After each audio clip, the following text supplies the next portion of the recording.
what I would like to do is this evening is outline an argument regarding the nature of violence in a liberal society. By liberal society, I assume I don't mean in this case sort of liberal versus conservative in the normal sense, but post-Enlightenment, particularly post-Enlightenment American society. It's formed in liberal tradition, even though there are many variants of that tradition, from more conservative to more progressive or radical. And I want to, given the nature of the thesis that I want to propose, and I'm going to proceed by outlining a series of steps and then say a word by way of explanation of each of the points to build an argument. So I want to construct an argument. And given the thesis that I want to propose, which is going to be highly critical of liberal society, I want to begin by emphasizing, simply so this is made clear at the outset, and then we can perhaps resume it at the end, is that it seems to me the criticism that I will propose entails a fairly thorough transformation of liberal society. That's what's indicated by this critique, and the critique is advanced in the context of a proposal for what is needed to adequately to transform a liberal society or liberal culture. And given the strength of the critique, I want to begin by saying that it seems to me essential to see, in light of the critique here, that one, in any critique of liberal culture, one must find a central place for the characteristic achievements of liberalism. And that is, by that, I mean, there are many of those, but some of the main ones are the institutional protection of freedom, especially freedom of religion, that there be no coercion of conscience, and institutions which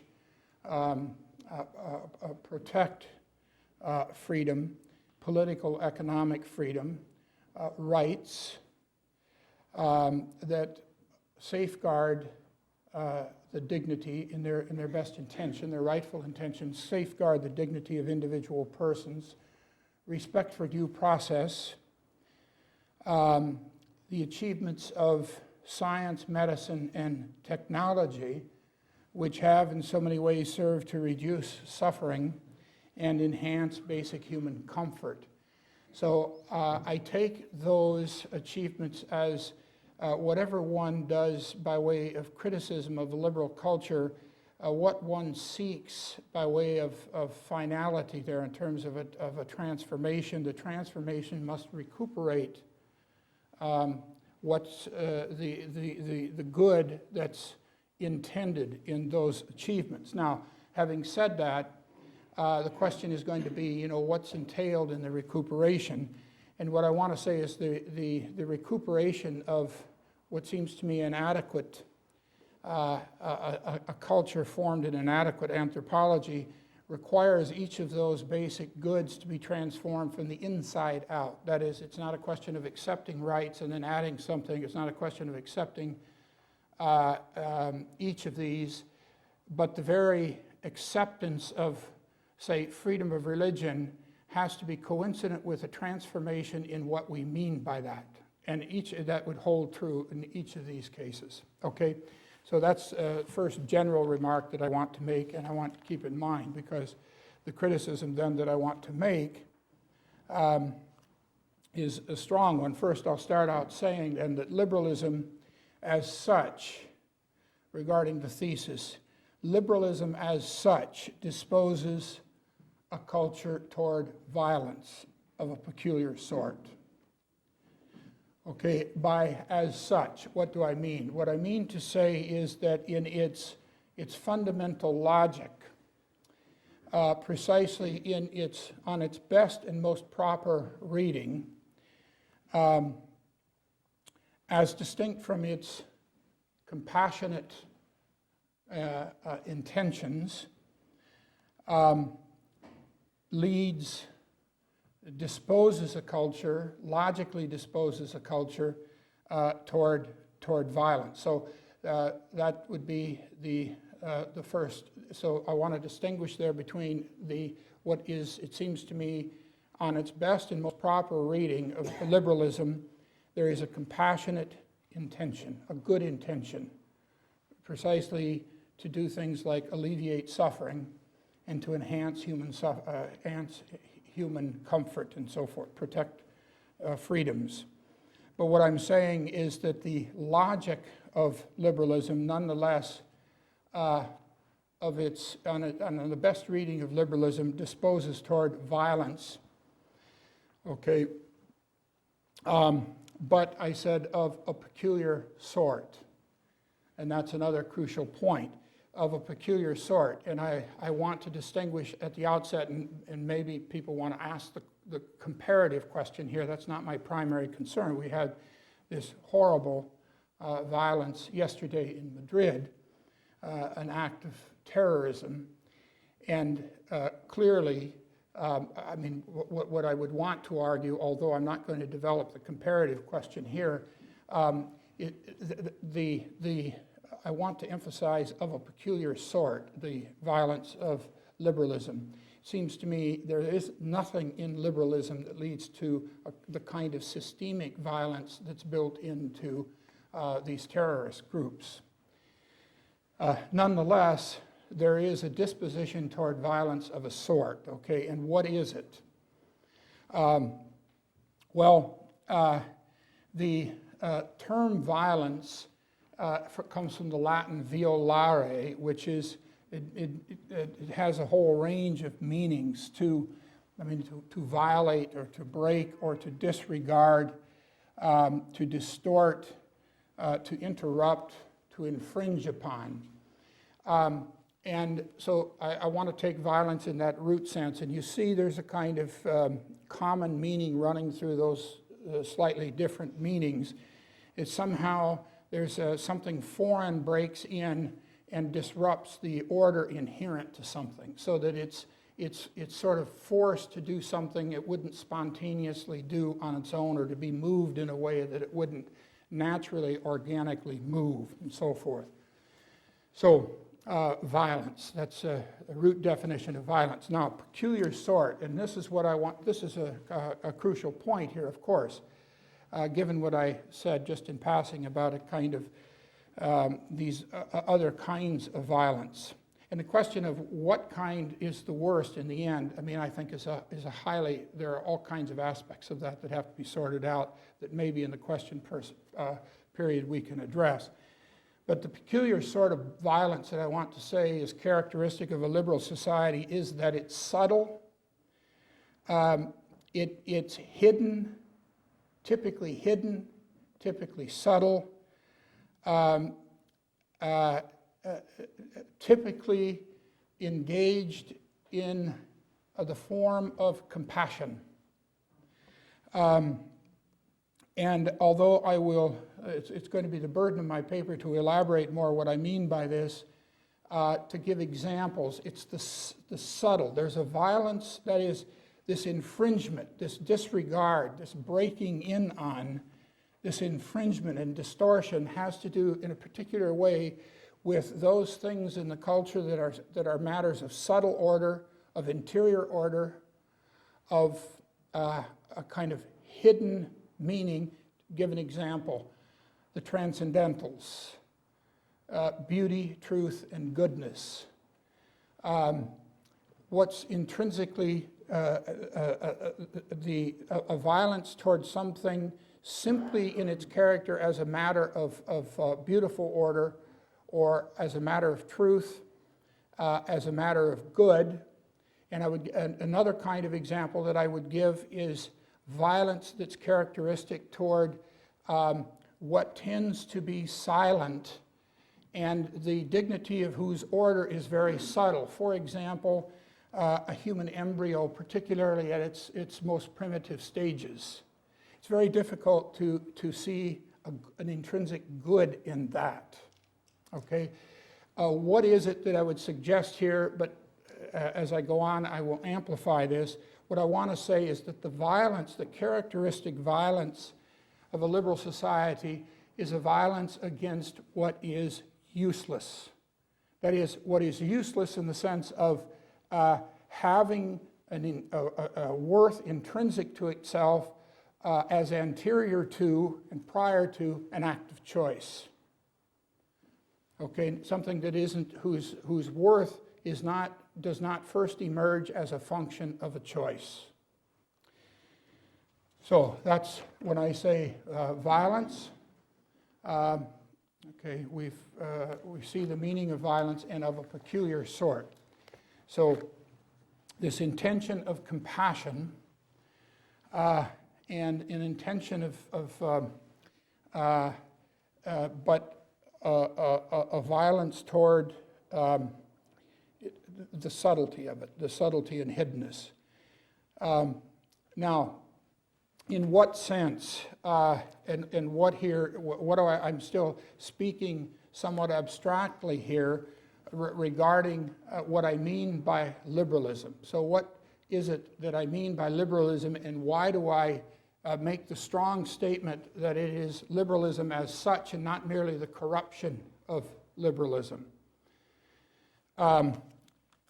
It's found in what I take to be three characteristic features, very dominant features of liberalism as such. Would be first, its conception of freedom as first and primarily an act of choice.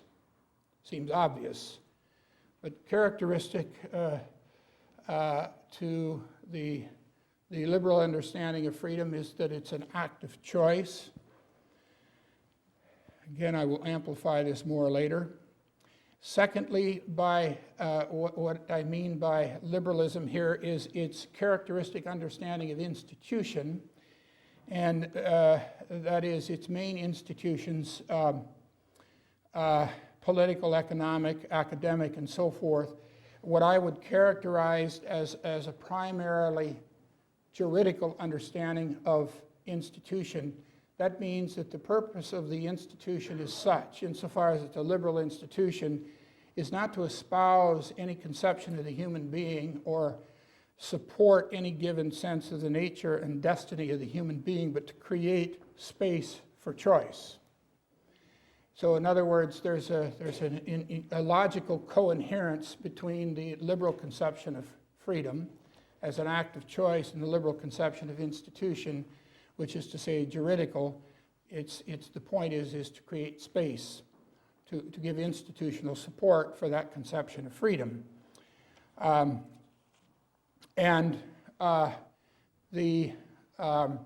So it's clear, it's important to see that it doesn't mean that liberalism doesn't encourage people to make good choices. The point is that it's not the purpose of the institution as such to inform the choice. It's to create space for the exercise of private groups and individuals to make the choice. And the third, so for example, in the academic institution, we constantly talk. What's characteristic of a liberal academy is that it talks about the search for truth. Now, once again, we'll talk about the ambiguity. It's not that there's anything wrong. You do search for the truth. It's the idea that a university is primarily a search for truth without attending to the fact that an adequate understanding of that involves already a participation in the truth. It's not merely a search for the truth. It's a being ordered by the truth, and in that context, a search for a further deepening and expansion of truth. All of this has to be deepened. But you see, that's another example then of what I would call a liberal institution. Then the third area, so freedom is act of choice, institution is primarily juridical. And then thirdly, it's understanding of the physical world, nature. That basically the world in liberalism is understood as basically dumb stuff, dumb and mute, and available for manipulation. Basically sort of a Cartesian stuff that is that the world, the physical world, has no inherent value except insofar as it has a potential for human use. I think all of those, I take all of those to be, obviously they need much qualification, but I take, that's what I mean when I say liberalism and liberalism as such. Insofar as those three conceptions define liberalism, I take those three conceptions to dispose toward violence of a peculiar sort. Now, characteristically, one of the things you can say about these three, this notion of freedom, this notion of institution, and this notion of world, is that they all are approached in terms of saying that freedom and that institution and the world are not really so much good and bad in themselves, but they are good or bad in the first instance depending on how they're used. So that the moral quality, the inherent worth emerges first as a function of use. So freedom, the act of choice, is fine. The question is whether you choose, you make a bad or a good choice. You choose a good object or a bad one. And likewise, institution and the world. How do you use it? That they're neutral. So they're neutral with respect to the nature and destiny of the human being and the nature and destiny of the cosmos. So, what I want to say then is that what I want to argue is then violence. It is this notion of neutrality that things, freedom, and institutions have no inherent anthropology, no inherent conception of the nature and destiny of the human being, no inherent moral worth except insofar as they're rendered into an object of choice. So we call that, neutrality, or as I've indicated there. Now, all of that, in a certain way, I think there's a certain sense in which we resonate with elements of that, but at the same time, there's this large question that emerges, how possibly now can we move to the question of violence? We can see maybe some problems with those conceptions, but how does this move us to violence? Well, it seems to me we can understand that, we can begin to understand that only by developing, to be able to say that presupposes a very different conception of freedom, of institution, and of the physical world.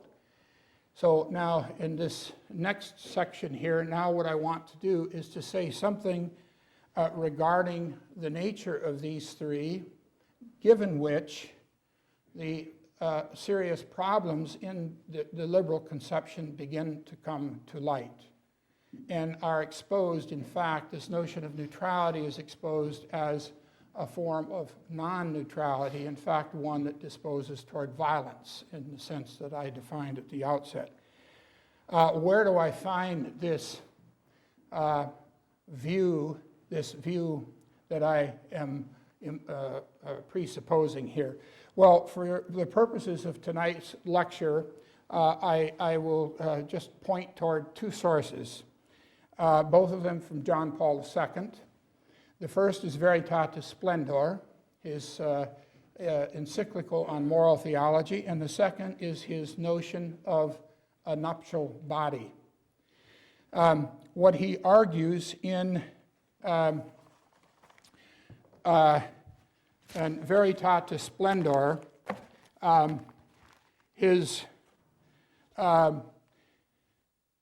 basically, I'm taking the argument here that's developed in Veritatis Splendor and really drawing out the implications of his argument, not in terms of what the encyclical calls relativism, but in terms of what I'm calling violence. And I see that those two are very closely connected. Now, what is it that Veritatis Splendor sees as the fundamental nature of the moral problem today? What it says is that the situation is such that the main problems we have today do not have to do with this or that moral teaching. Rather, or more radically, they have to do with the foundations of morality as such. That is, the very conception of morality has been undermined, so that we basically have a kind of relativism operative, which makes the problem one of establishing what could be a rightful moral order in the first place that was objective and permanent and so forth. And the encyclical says that the fundamental problem there regarding the foundations of morality and the problem of relativism is in paragraph 4. And the encyclical says that these problems have this fundamental problem of the loss of foundations has its origins in patterns of thought which end by detaching human freedom from its essential and constitutive relationship to truth. And just keep that in mind. The fundamental point is the essential and constitutive relationship between truth and freedom. That's the point of the encyclical. That is, there is no freedom except as already participating in an order of truth. That to render those two extrinsic to one another is already to be on the road to a kind of undermining of the nature of morality and to a kind of relativizing. Paragraphs 46, and I want to say a bit about what that means. Paragraphs 46 to 50 discuss this detachment, or this detachment of freedom and truth in terms of of an extrinsicism or a division between freedom and nature, or more precisely between freedom and human nature in its bodiliness. And the assumption of an extrinsic relation between freedom and the body leads to a conception of the finalities of natural and bodily inclinations as merely physical goods, called pre-moral.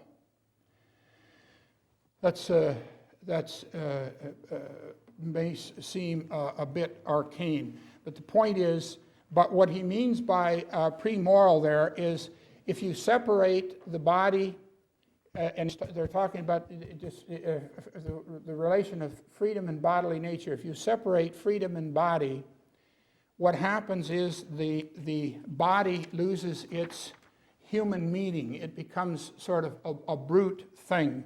And let me read a couple of paragraphs from Veritatis Splendor, and then deepen it with a couple of paragraphs from the Pope's Theology of the Body. But the point that I want to make here is that what it seems to me at the heart of this encyclical, and especially when read in light of the Pope's notion of the nuptial body, what's going on there is a reconceiving of physical nature, the body, freedom, and institution as gifts. Okay, as gifts.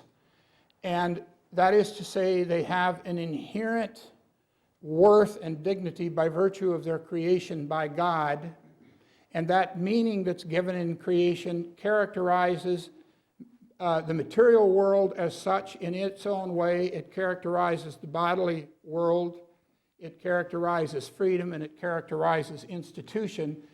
And what it calls pre-moral is precisely the denial that is so. That is to say, when it says pre-moral refers to the body as separate, as precisely brute stuff which has no meaning except insofar as it's used.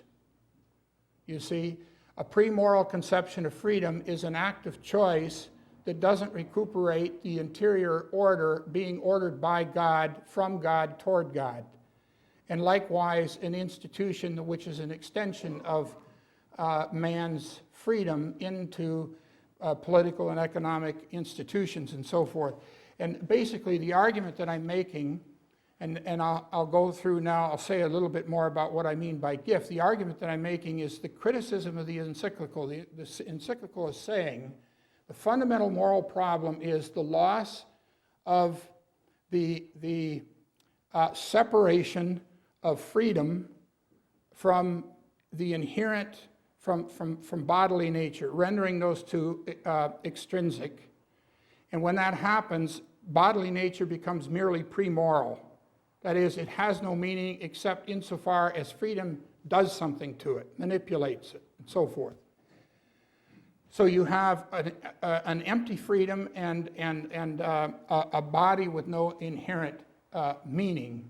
And the result, and that body is what you call pre-moral.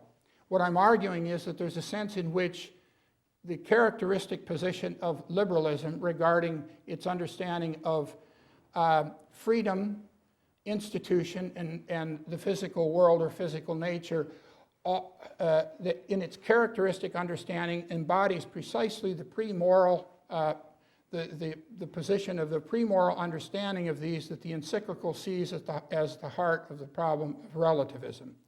And what I'm suggesting is that it's also the heart of what I'm calling violence. Now let me unpack that a little bit.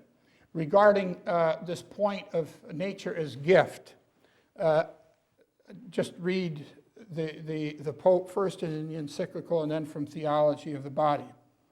This is from paragraph 47. For some, nature becomes reduced to raw material for human activity and for its power.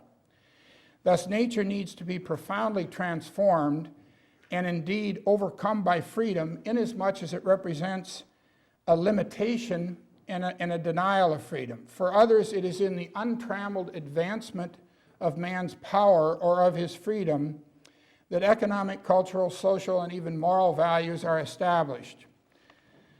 So nature would thus come to mean everything found in man and the world apart from freedom. In such an understanding, nature would include in the first place the human body, its makeup, and its processes. Against this physical datum would be opposed whatever is constructed. In other words, culture, seen as the product and result of freedom.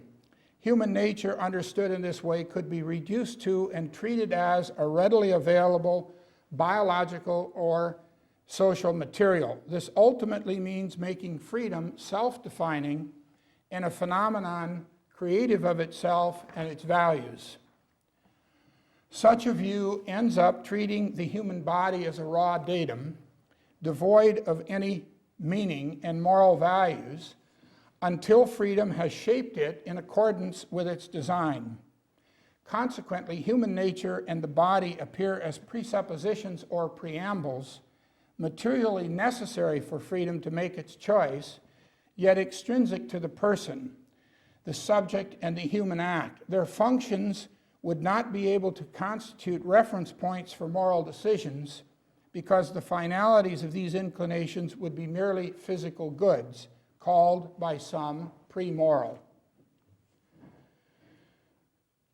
So, the final text here. This framework leads to a rejection of the traditional conception of natural law as physicalist and naturalist. The encyclical points out, however, that such a criticism misses, quote, the unity of the human person whose rational soul is per se et essentialiter, per se and essentially, the form of the body. It is in the unity of the body and the soul that the person is the subject of his own moral acts.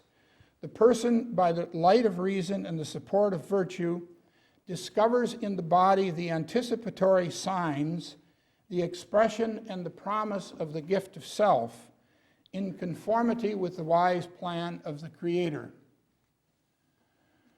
And it goes on and says that this implies, this view here of the pre-moral body implies a purely spiritual and purely formal freedom. This reduction misunderstands the moral meaning of the body and of kinds of behavior involved in it.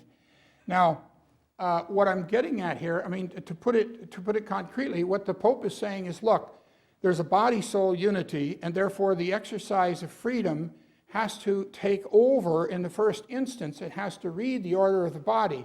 The soul makes the body what it is, but the body then simultaneously gives an order, provides an order for the soul that is an order that has to guide the exercise of freedom. So what the Pope has in mind, I mean, it's this position which undergirds the Church's position regarding contraception, for example. In other words, if the body has no meaning, it's simply brute stuff, then freedom, you have then a purely spiritual freedom that can manipulate the body to give it any purposes it wants.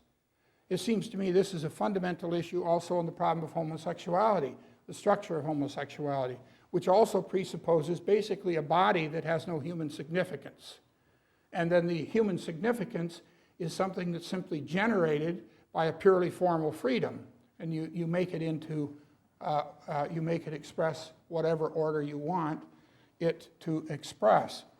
And the point is, it seems to me that if you want to put this in historical terms, it seems to me that what the encyclical is clearly rejecting here is something like a Cartesian understanding of the body, that it's sort of dumb stuff and has no inherent value except insofar as human freedom manipulates it.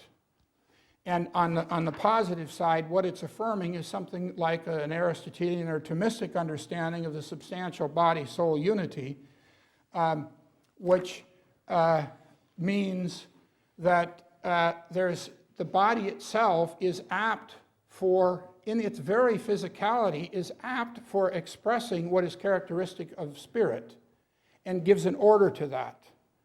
So, and spirit on its side has to take over. It has to begin by receiving the order of the body. So the freedom then can exercise creativity, but the creativity can't violate the order that's been given, that the body participates in the subject of freedom. So the body is not merely an object of free choice. And this is really a key to the Church's sexual ethics. And that last sentence here that I read suggests what is then developed in the Pope's notion of the nuptial body, that the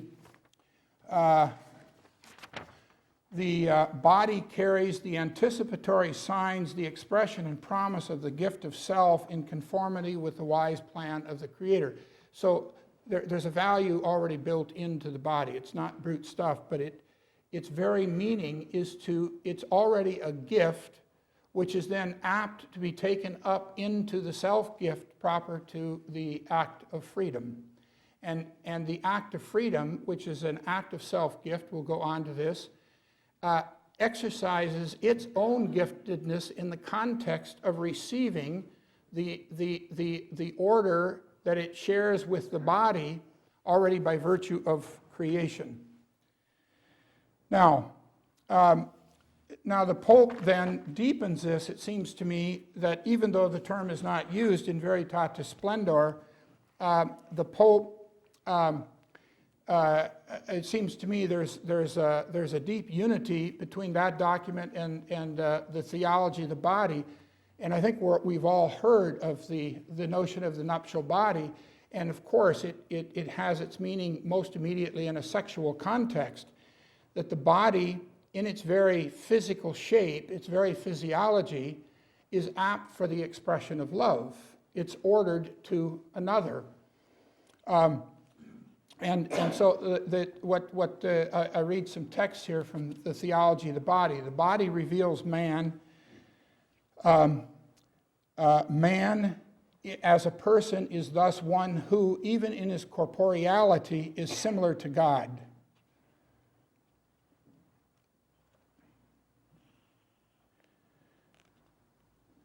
So, and the meaning of the body comes about at the very heart of man and woman's community. So the nuptial attribute then, the definition of the nuptial attribute of the body is its capacity of expressing love, that love in which the person becomes a gift, and by means of this gift fulfills the meaning of his being and existence. The body has a nuptial meaning because the human person, as the council says, is a creature that God willed for his own sake. At the same time, he can discover his true self only in a sincere giving of himself. By virtue of creation by God, who is love, every creature bears within it the sign of the original and fundamental gift. This is fundamental here, okay? By virtue of creation by God, who is love, every creature bears within it the sign of the original and fundamental gift. That is, in the very physical order and all levels of being, insofar as all of being is created, there's a movement from God, which, and it's manifest in the thing. The thing manifests its being from God, its giftedness, its being apt, it's from God, and it's being apt for participating in what is the purpose of creation, which is to give. That is, to participate in the gift of self. So man appears in creation as the one who received the world as a gift, and it can also be said that the world received man as a gift. So that's the nuptial body. Then the Pope goes on in the same set of lectures to deepen that understanding in light of what he calls the primordial sacramentality of the body. And he defines that as follows. A primordial sacrament is constituted, understood as a sign that transmits effectively in the visible world the invisible mystery hidden in God from time immemorial. This is the mystery of truth and love, the mystery of divine life in which man really participates. The sacrament as a visible sign is constituted with man as a body by means of his visible masculinity and femininity. The body in it alone is able to make visible what is invisible, the spiritual and the divine. It was created to transfer into the visible reality of the world the mystery hidden since time immemorial in God, and thus must be a sign of it. So the very sacramentality of creation and the sacramentality of the world was revealed in a way in man created in the image of God. By means of his corporeality, man becomes a visible sign of the economy of truth and love, which has its source in God himself, and which was revealed already in the mystery of creation. The sacrament of the world and the sacrament of man in the world comes from the divine source of holiness, and at the same time is instituted for holiness. So if we return to Veritatis Splendor then, in light of this teaching on the nuptial sacramental body, we now can see the fuller implications of these paragraphs' recovery of the unity of soul and body, and thus of freedom and bodily nature. The soul is the finality and form as well as the source of the movement of the body. Now that's an extraordinary thing that we haven't, it seems to me, borne sufficiently in mind in our understanding of the body and soul, that the soul is the finality and form as well as the source of the movement of the body. That means the movements of the body are taken up and taken up in their very meaning as bodily. They're taken up into the meaning of the spirit. So physicality as such is taken up into and participates in the order of love giving and love expression, of self-gift. The body, in other words, in its first actuality as a body, is human. In its primitive order as body, it bears, contains, and expresses a human end, form, and movement. Veritatis Splendor suggests what is implied in this end, form, and movement when it states that the body carries, quote, anticipatory signs, the expression and the promise of the gift of self, in conformity with the wise plan of the Creator. The Pope's notion of the nuptial sacramental body amplifies what is meant by the body as an anticipatory sign of the gift of self, namely, that the human body is ordered intrinsically to the communion of persons, expressed paradigmatically in the original unity of man and woman, and that this communion of persons at once images God and points toward participation in the divine communion of persons. The body, in other words, in its very nature as a body, is apt for the containment and expression of the sacrament of God's holiness, to which man is called from his creation to participate, and which is properly historically realized in the Church.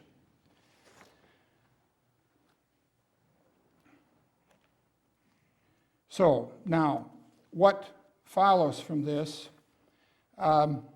is what the Pope is doing in sum, in and through this notion of the body.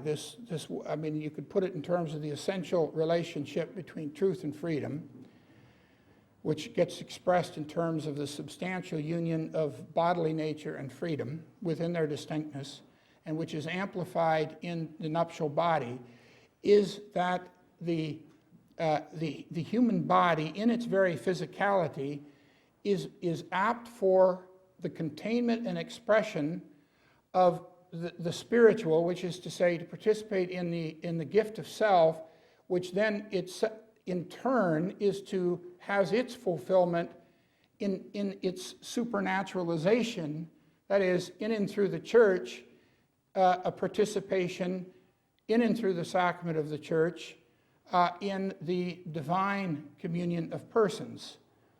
So that order is built into the body, the order for that, the destiny of that. That's what the body is, the human body is created for in its created unity with the human soul.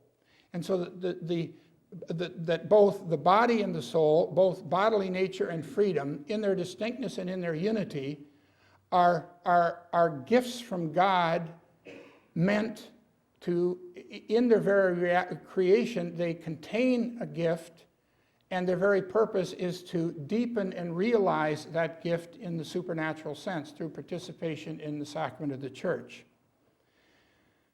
So, that is the heart of the argument. Now, but now to go back, and what needs here to be developed is that what now does that imply? What I want to argue then is to sort it out, and what is emphasized there directly in terms of the human being, body and soul, implies something about the nature of the physical world as such, the nature of freedom, and then the nature of the culture, which is nothing more than the extension of human freedom and bodily nature into institutions. So that the point is, my argument is, that the argument here in Veritatis Splendor and Theology of the Body entails a looking now at the whole world as a matter of gift, as an order of gift. That is what it is in its deepest reality. It is not neutral. There is nothing neutral in the cosmos, insofar as everything in the cosmos is created. Insofar as it's created, it participates in this movement from God, and with a destiny to somehow participate in its own proportionate way in the reality of God, which is gift of self, in and through human beings, and then in turn through the Church and through Jesus Christ. That's the point, and that's an order. And it's crucial to see, yes, that has a theological origin. In other words, we see that theologically. God creates. The full sense of that we understand in faith.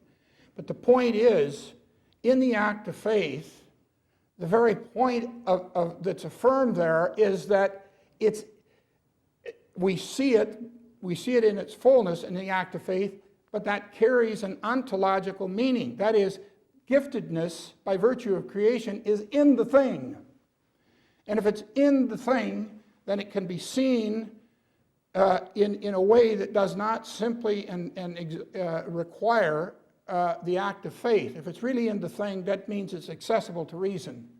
If we're going to account for reality in the proper sense, we have to see in some sense, already from the point of view of reason, that the reality of the thing, the reality of my freedom, the reality of the culture that's built through my freedom, in and through my body, all of those have their deepest meaning in this movement of giving and receiving, of love.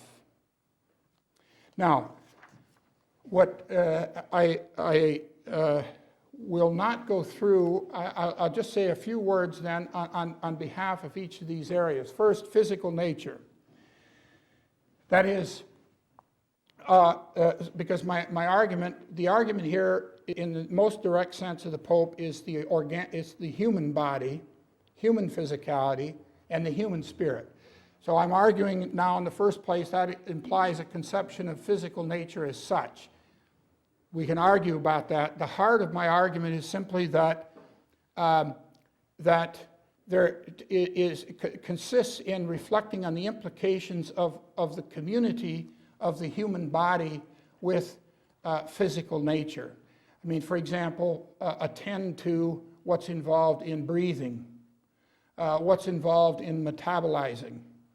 What's my point? My point is that if in fact the human body draws its sustenance from the non-human physical world, it must mean, insofar as that's true, and it's given a genuine integration, it must mean that the physical world as such, in its very structure as such, is created to be available for that.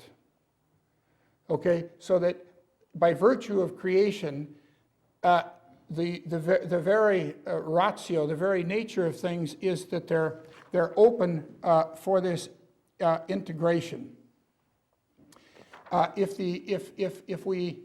that were not the case, if physical nature, that is space-time, matter, and motion as such, were thoroughly, exhaustively mechanical in nature, you couldn't make sense of the way in which all of these are assimilated into human being and action.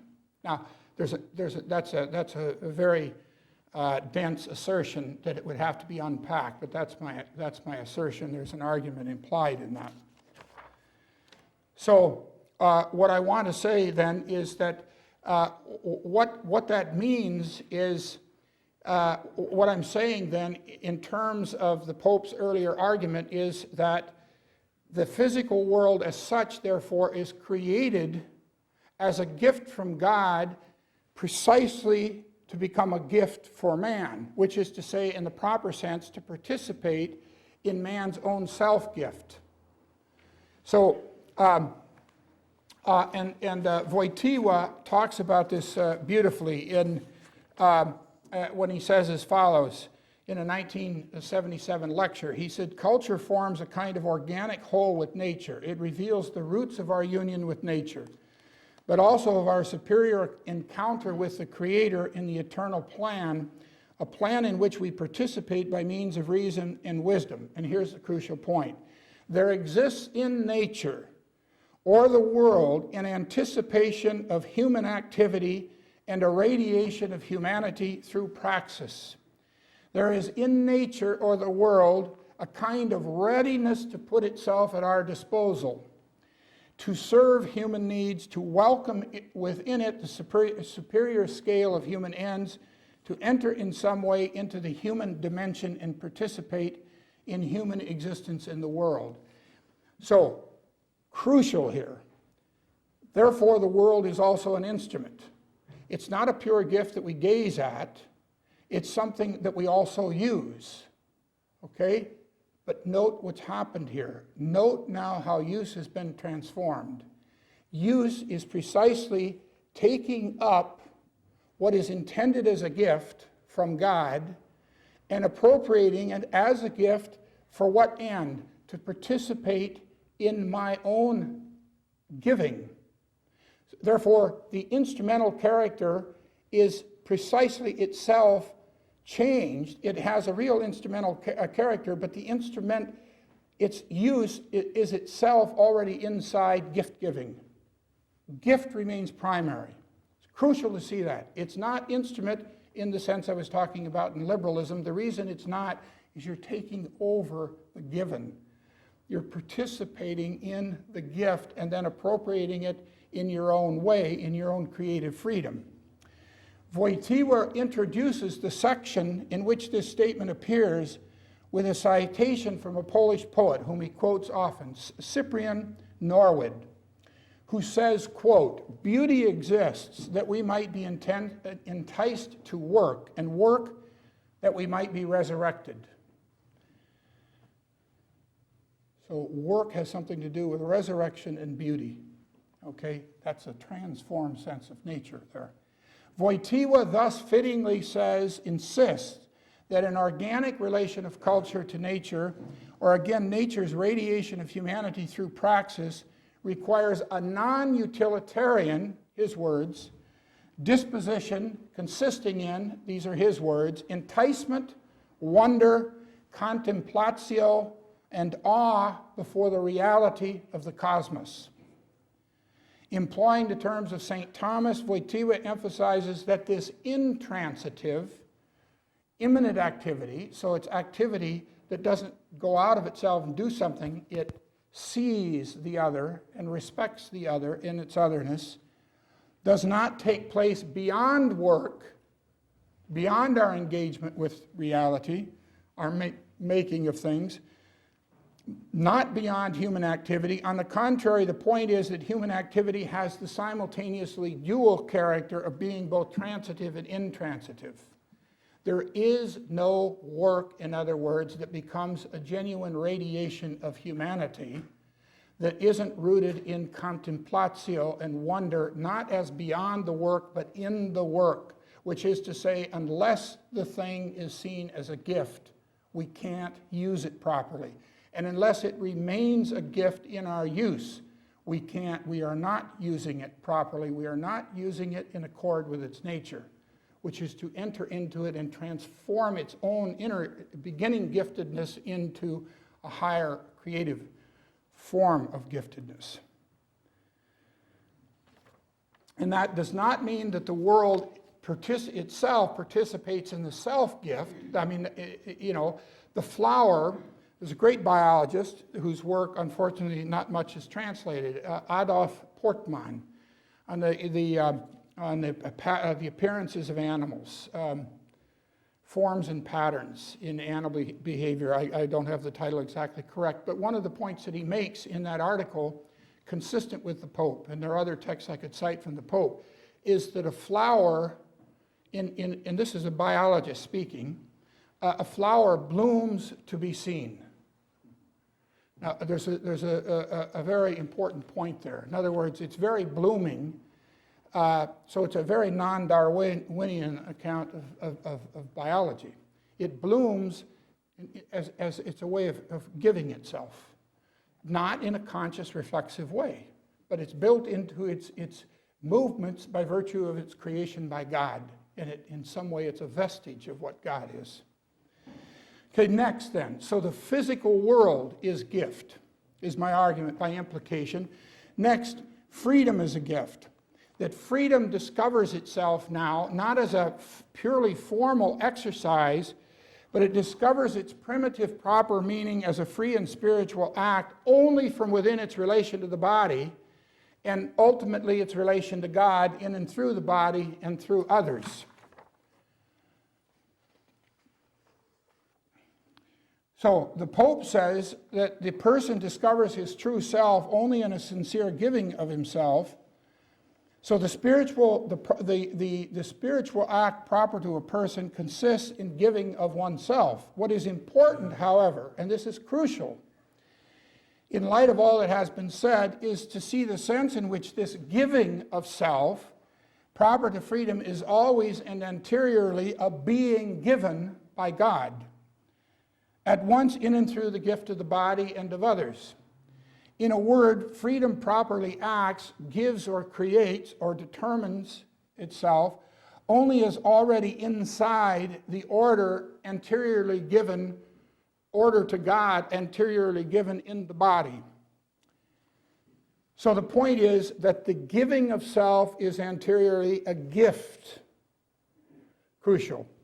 What is crucial to notice is the ontological patience or contemplative interiority, what the Pope calls also a non-utilitarian attitude indicated in the notion of gift, implied in what is given. In other words, the giving of freedom is a being given by God. So the giving that freedom does is precisely a participation in the gift that's been given, that's anterior to it, okay? So the point is that freedom can give only by first listening and seeing, by entering into an order which has been given. You can make the point here, I think, usefully in light of, if you're familiar with this book, which is a very well-known book, it deserves to be, what Serge Pinckaers, the great Swiss Dominican, describes as a freedom of indifference. The modern notion of freedom, which I'm basically saying is the liberal notion of freedom, that indifference refers to an act of choice conceived without intrinsic reference to the good, such that the good is then construed primarily as an object of choice rather than as an interior condition for, and hence an order already operative in choice. So what I am signaling then is the contemplative moment of freedom implied in recognizing freedom's ordering by God.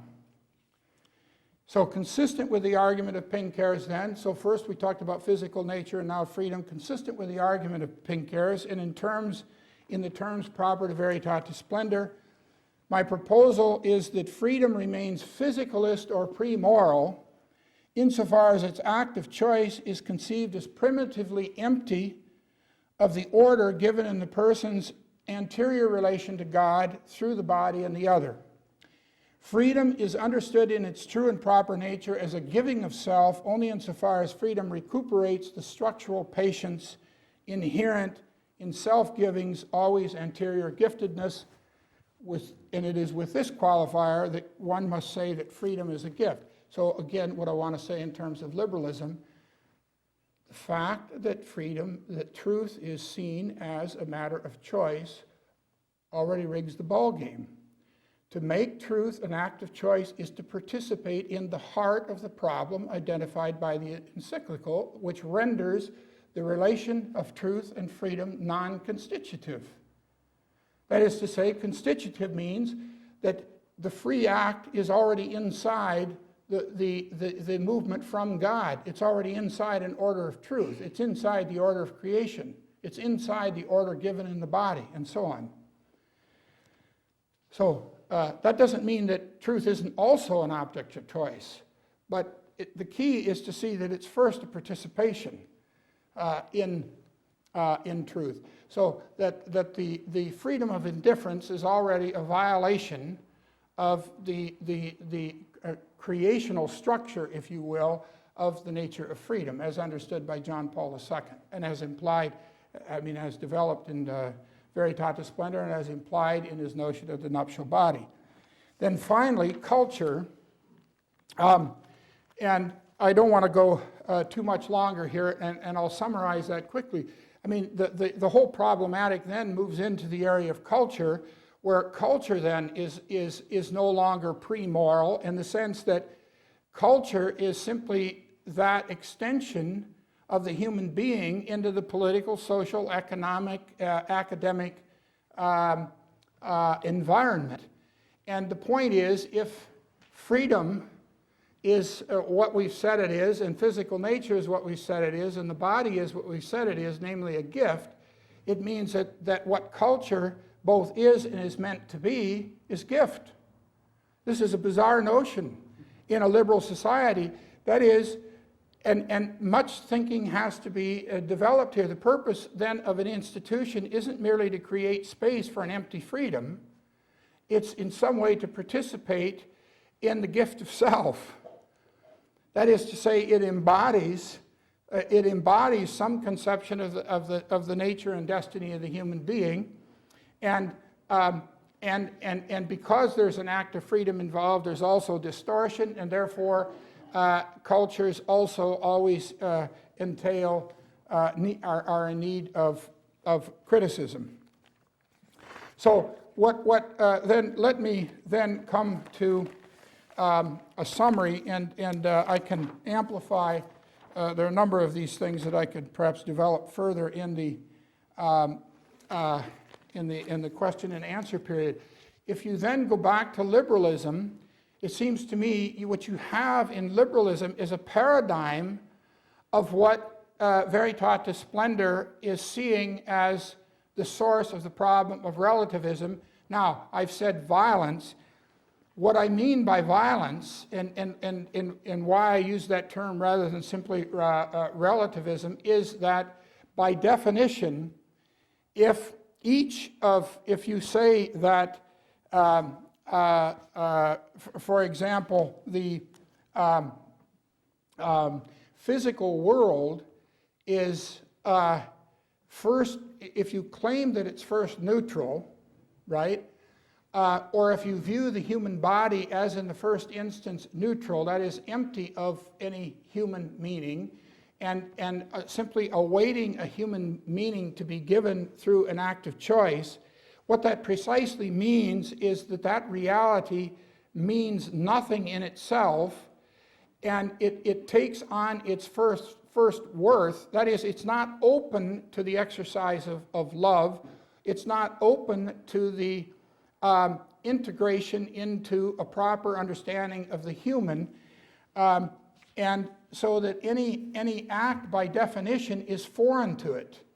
That is, it has no meaning except insofar as there's an arbitrary because freedom then is kind of free-floating and purely formal, manipulation of what for its own ends of what is given.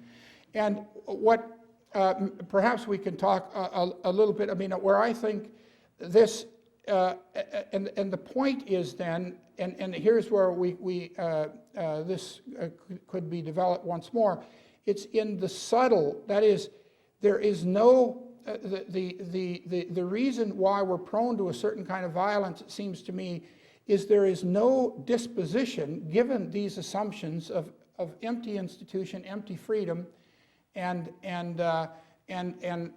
brute stuff, the physical world, there is no anterior disposition. For example, when you're dealing with little speck stuff that is the embryo in its most primitive stages, what is it that gives that meaning?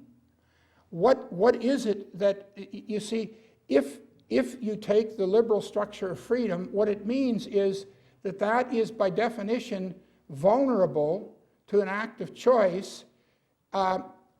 It's because it has no inner significance, and the point is then that it's up to freedom to give that a meaning, and typically it gives that a meaning by saying, well, it can have this or that use. You see, there's no sense of entering in and seeing in the primitive exercise of freedom that there's an order that must be received, and there's a value and there's an inherent goodness in that order that must be seen as the anterior condition for the exercise of freedom. So, I mean, we could talk about this in so many different contexts. I think, for example, and these are controversial things, but I would say that IVF, for example, in this sense, if you see how that's a violation of the nuptial body in a way that involves a kind of violence. That is, the conception takes place through a kind of electric shock. That is, and the difference of that, to ponder the difference of that from a conception which occurs organically and where the act of freedom respects that organic process. Again, much more would have to be said about that, but I think in this context, the homosexuality Now I'm talking about the structure, the ontological structure of homosexuality also presupposes you see what's common in each context. There's a kind of stuff that's given but doesn't make any a priori claim on freedom. That is, freedom has no a priori demand to respect the givenness of the object, if you will. And it seems to me that ultimately it seems to me that what the Pope really what's implied in the Pope's argument in Veritatis Splendor and in the nuptial body, in the end, this can't be seen. We can't have a sufficient sense of the demand that the given makes on freedom until and unless we see the given as gift. And that this is operative already in a certain way in nature. It doesn't mean we can't manipulate nature in some context, but it's that the manipulation of nature always has to begin by respecting its order in some fundamental sense. And to use it consistent with its nature as a creature and its participation in an inherent beauty, truth, and goodness. I did not, I'm really out of time here, say very fleetingly anything about biogenetics, but I just end by saying that I think in biogenetic technology, even though I've alluded to it with respect to embryonic human embryos and embryonic, I have in mind embryonic stem cell research. It seems to me that probably in our society, the question of violence that I meant to focus here has its sharpest and most significant example in biogenetic technology. And what I mean by that, to recuperate where I started, is that I think there's nowhere where the characteristic violence of liberalism is harder to discern, precisely because there the order, the dignity is such the question of the dignity. I mean, for example, in the creation of embryos, grasping that sense, what is it that enables us to respect the dignity, the human dignity in a speck, and particularly what enables us to do that precisely when what is at stake in that is evident compassion. That is, in fact, the possibilities there that I mean, we won't know this until they're actualized fully, but the possibilities there for eliminating human suffering and so on. It seems to me that's why the kind of violence that I'm talking about is exemplified in such a dramatic way. So you have the subtlety coupled with the obvious good, and so you see there the ambiguity. Liberalism doesn't intend the nastiness. It intends the compassionate end. The key is the order that it follows, the assumptions about the nature of the human being that are operative, the nature of human freedom, the nature of the world, and the nature of the human body as gifts. So with that, I will stop, and I think we have some questions that I can amplify some of this. Thank you very much.